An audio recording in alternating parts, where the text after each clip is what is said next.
Frank, what have you been told about the chances of this game being postponed this weekend?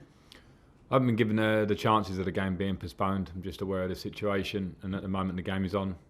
We know that Manchester City had some positives within their training ground. We have had a couple ourselves, but not in the playing staff, and that's the current situation.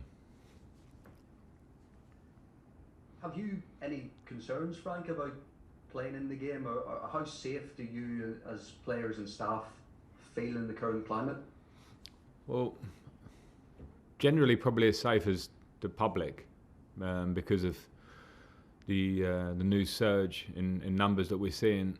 So I think, and that's relatively, I think we feel the same. What we are is in probably a more protected environment, certainly in the workplace. I know some people are working from home or staying at home, but we're now being tested twice a week. I think that was really important. I don't understand why we went down to one, so two is important. And it seems to me the situation at the minute is that we go game by game in terms of the games that have been called off have been because of positive tests around that game itself. And I understand that. Let's just see how it goes, because as I say, I think it's uncertain times. The game itself, the teams are level on points. City, albeit, have a couple of games in hand. But what significance are you putting on this game? Oh, significant for ourselves because it's a game we want to win against a very good opposition. They're always going to be there or thereabouts. Man City, we know that. So to be up there with them, even with our recent run of form in the last few games, is a plus and an opportunity to win a game against a competitor. What's the team news for the match? Is Hakim Ziyech fit to start if required? He's fit to train. He's trained the last few days, 2 or 3 days. So I'll have to make that decision in terms of whether he's ready to start. Other than that, Reece James is out. Reece has got a small hamstring problem. Okay. Thanks, Frank. Thank you.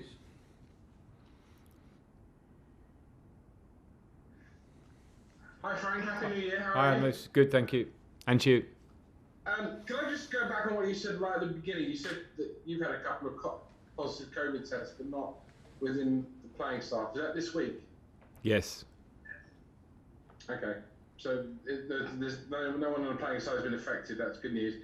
A question I've asked a lot of managers, and I noticed that Steven Gerrard's been talking about it today, is that playing on, because some people have said maybe we should have a break, but playing on is good for the mental state of everyone in the nation. I mean, everyone's sitting at home, a lot of people are not doing very much, and being able to watch their team, Chelsea, whoever on TV, is good for them. I'm not sure on that one, Moose. I think I understand it. I certainly, we love football. If you do love football, you love watching the amount of games you get to watch at home. But I think safety has to be paramount. When you look at our squad, the fact that I've said that we've got a couple of staff positives means that there are lots of people working at Chelsea within our bubble who have babies, parents, friends, sisters, brothers, whoever, grandparents, and they come here and go to work, and then they go home, and they obviously are in the environment where we're in another surge of COVID, which seems to be more contagious, if that's the right word, than we previously thought, or it is. So I think safety and security is absolutely paramount, as opposed to trying to keep nation spirits up. I know that's might not be a nice thing to say, but there are tough times for everybody. We enjoy watching our football, but safety and health has to come first. So before I ask one final football question, can I just say you would be prepared to stop for a couple of weeks if necessary? Well, I'd have no choice. But we had that before in March, and then we came down, and it was. I have to say the Premier League and clubs themselves have done everything they can to make the environment as safe as possible. But as we're finding, that's not always easy to do when people go home and leave the building, and the numbers are going up, particularly in London where we're at. So I think that would have to be for the authorities, the government, the Premier League, everybody to be clear that it would be beneficial to stop in terms of a circuit breaker or whatever. And that's something that I don't know. And if you're told to stop, you stop. If that's above your pay grade, football management certainly isn't. So here's a football question for you. Beginning of the season, over a course of a Premier League weekend, we would see anything between 30 and 40, 45 goals scored. there's some unbelievable scorelines. It seems to have got back to some sort of normality recently. Why are we seeing less goals, Frank? I don't have an absolute answer for that, but from our own terms, I can only just talk football, and it's hard to say whether I think the crowd has affected. No crowd has affected football, but I'm not sure how much or why. Maybe things have settled down slightly, but all I've seen recent weeks for ourselves is that we're not as fluid as we were a few weeks ago, and we have to get back to that in terms of how quickly and well we move the ball.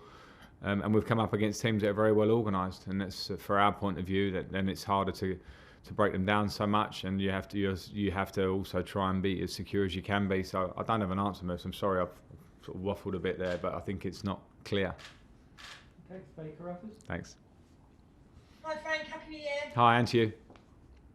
You've got a really good record at home to Manchester City, but they obviously have the best defensive record in the league this season. So how confident are you going into this match, and where can you see their weaknesses? Well, I'm confident in us as a team, because I know when we play, particularly at Stamford Bridge, and play as well as we can, then we have opportunity to beat anybody.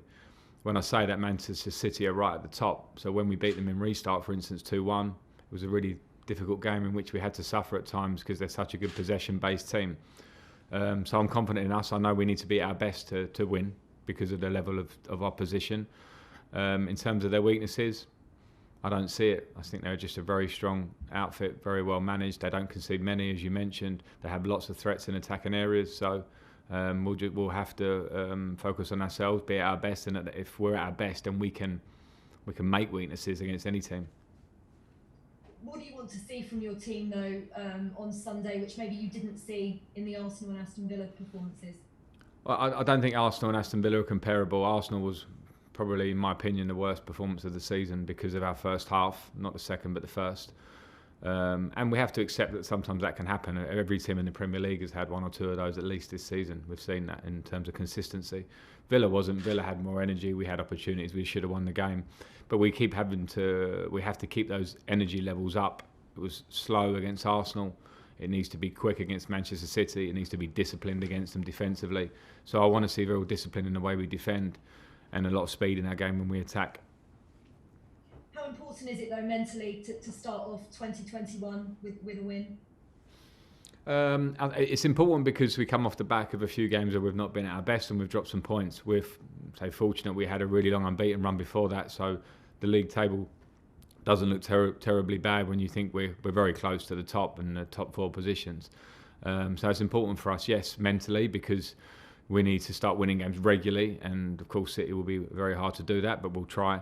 But in terms of the year ahead, we're still progressing. We've got improvement to make. I knew that. I know that now.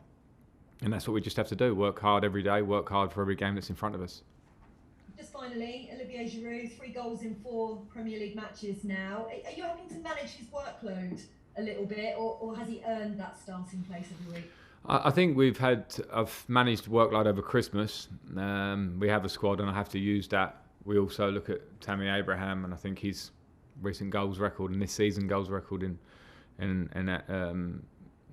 play has been very good as well. So I use them both, sometimes to manage workload, sometimes to use their attributes for the game ahead of us. Okay, and we'll finish this section with Nazar. Hi Frank, Happy New Year. Hi, and you. Just wanted to ask you, last January you kind of looked at the vague idea of getting in a striker. I was just wondering if there's a sort of a plan in place for this transfer window, or do you see it being quite inactive for you guys this January? I'm not absolutely sure, Nizar, at the moment. I have ideas. We have a big squad. We'll have to see if that changes, if there are opportunities for players that aren't playing so much. That will be a conversation between player, club and myself. And then we'll see whether we feel that we can strengthen in the right way. But we're not jumping up and down to do so. My focus this year is purely on work because we have new players, because we have young players. I'm focusing on that, but we'll see. It's a long month.